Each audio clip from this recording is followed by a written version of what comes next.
Live from Studio A, WTLK, The Thunder.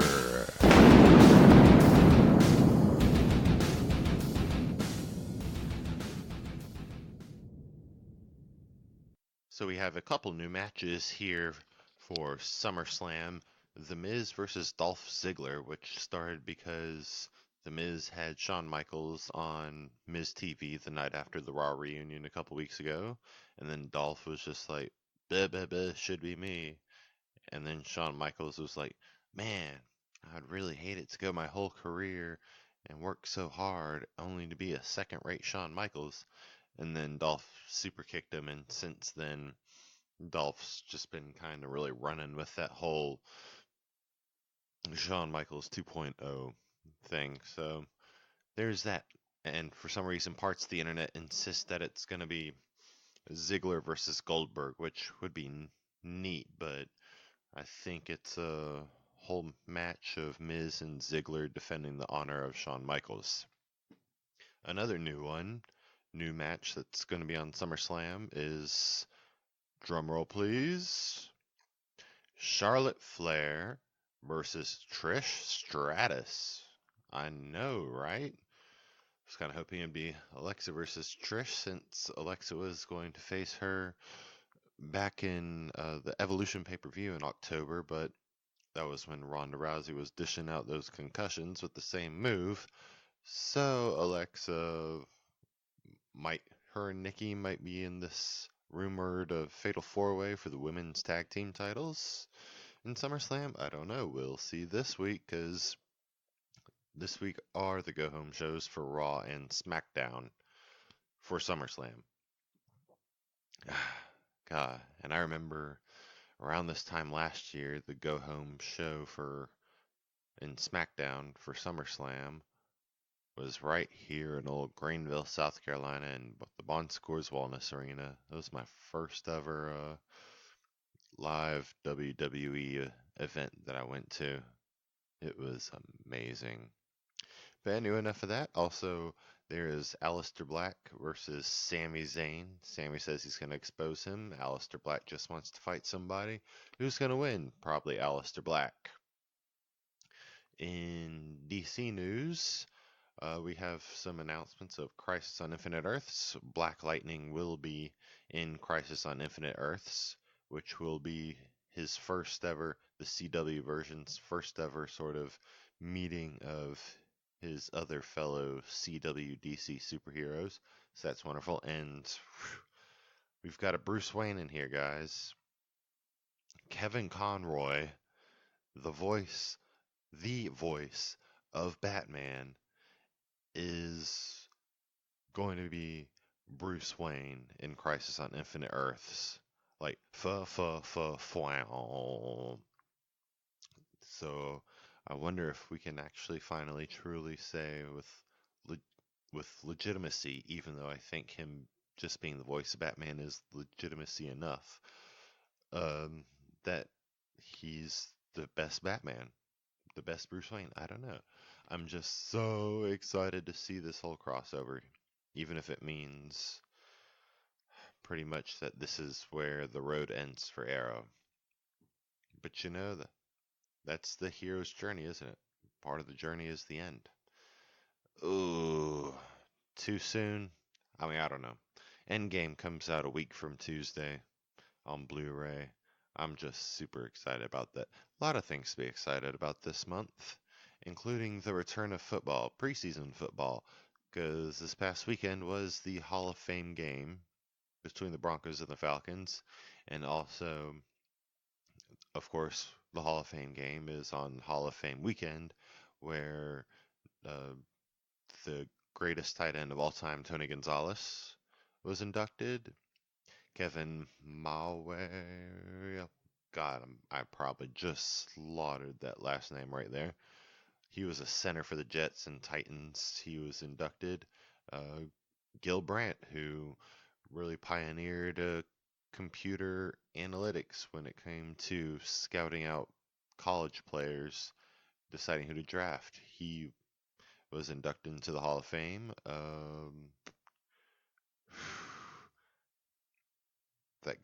that guy that owned the Broncos for a really long time. It was practically John Elway's BFF.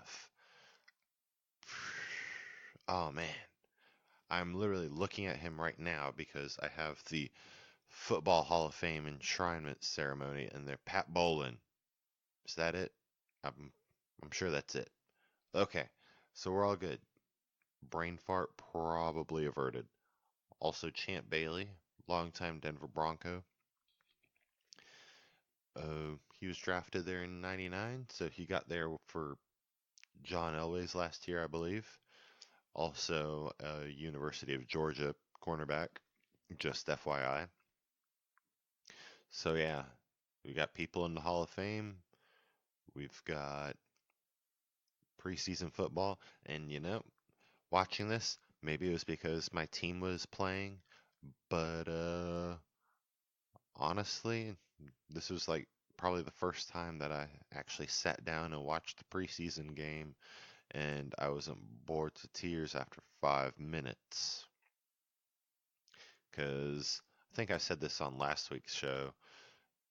Everybody's excited for preseason games until preseason games actually get here. And I mean, that's true for the most part, but I don't know, in this particular instance, I'm still pretty excited. I don't know. We'll talk about this again once we hit preseason week 3 and we're on the verge of college football and Dragon Con. Speaking of Dragon Con, we're on the road to Dragon Con with some Thunder Talk in History comic books action, because Wheatley did another episode of the classics where he talked about the Dark Knight.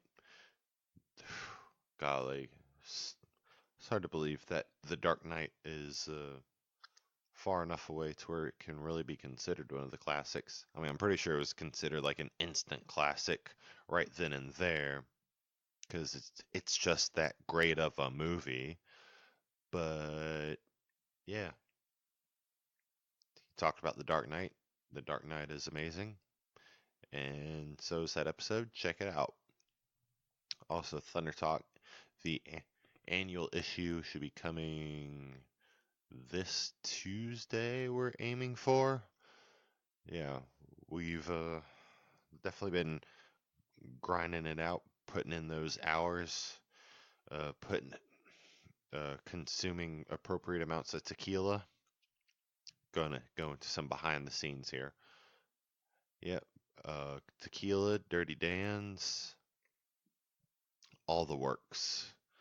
And we'll be talking about Marvel Phase 4, everything that happened at San Diego Comic-Con, which seemed very appropriate considering about a year ago we talked about that Comic-Con and how we're just like, oh wow, no, Marvel Studios and DC really killed it with that, and then Marvel Studios this year is just like, fwafwam.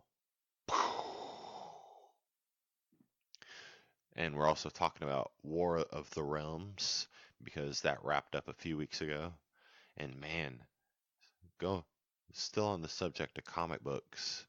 So I got my subscription notification of what comic books from my subscriptions are coming this Wednesday. And this is going to be the first Wednesday of the month, to which every single month since 2005 or 2003, The Walking Dead was always a staple, very beginning of the month. In fact, it was why I jumped on the Comixology train back in 2013, 2014, was so I could keep up with it like super instantly like that. And of course, as we know, the series wrapped up last month. Yeah, last month. So now I just have the new issues of Batman number 676, I believe, and the new issue of Harley Quinn coming this Wednesday. But you know what? Since it's those two, no complaints here. No complaints here at all. So yeah, coming this Tuesday, we've got issue 12, the annual issue, celebrating 1 whole year of Thunder Talk. Holy crap. And whew, we recorded some other stuff too. I don't know. It's been a busy week. A busy tequila fueled mic spitting week. So, with all that said, thank you for listening to WTLK, The Thunder. I still haven't figured out a regular outro for this because honestly, I'm just tired of the whole drink fight, make your ancestors proud. Like, we get it, you're Thor, dude. So, yeah, bye. And really, I got my pieces for my Roman Reigns costume in the mail yesterday. Well, one of the pieces, because I ordered a replica vest and the replica gloves that he uses, and came in the mail yesterday, and I only got the vest. But I instantly contacted customer support for WWEshop.com, and I was like, hey, so I got this vest, but you didn't give me the gloves. And they sent me an email early this afternoon saying, hey, sorry about that, dude. We're going to resend the gloves that you should have already gotten. I said, hey, thanks, guys. Yeah, y'all are pretty good. I don't care what Cody Rhodes says. They're like, what's he been saying? And I was just like, I don't like to start shit. That's not the kind of person I am. And they're like, I feel that. What other people have to say about us is none of our business. People still show up to these stadiums and they give us their hard-earned money, and we try to entertain them as best we could, even though sometimes our writing and creative gets weird. But enough about Becky and Seth. Yeah, where was I going with that? I was going absolutely nowhere with that. I was just saying good night, bye, love you, mean it.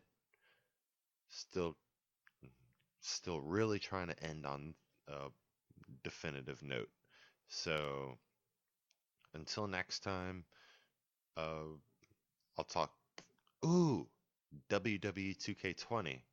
That reveal, the first details for that, the cover superstar, it's going to be on the box, as is the case with sports games, will be revealed on Mjolnir Monday by the WWE Games Twitter and social media accounts, not by WTLK The Thunder. Maybe one day in the future they'll let me do the exclusive reveal up on here, but this year is not that year. So I'll keep chipping away and I'll get to reveal stuff here. So, hey, bye. Breaking news. So earlier this morning, WWE 2K20 was officially announced, and the cover athletes, or the cover stars, are Becky Lynch and Roman Reigns. Yes, I figured there was a good chance it would be Becky. I was really, really, really hoping it would be Becky. But, oh my god, you've got Becky and Roman on there. Oh my god! And with those, you'll have the 2K Showcase mode this year, revolving around the story of the four horsewomen. So we'll be seeing and playing as Becky, Charlotte Flair, Sasha Banks, and Bayley as they go through their quests, this part of the women's evolution. And also, there will be a tower mode, story towers, whatever you call it, centered around the story of Roman Reigns' career. And there's a deluxe edition where you can play as a few extra people, including China, and there's a Super Collector's SmackDown 20th Anniversary Edition, which I was thinking about going for, and then I was like, oh wait, but this doesn't have Becky and Roman on the cover? No thank you. So yeah, literally as soon as I saw that and I left for work, I dropped by my GameStop that I always go to, pre-ordered that game. I am so ready to go. WWE 2K20 will be out October 22nd. just 3 days before Call of Duty Modern Warfare. So October is the greatest month in the year once again. And okay, so that's it. WWE 2K20, October 22nd, Becky Roman. Awesome. Now time to stop this and finally post it on Podbean. Yeah.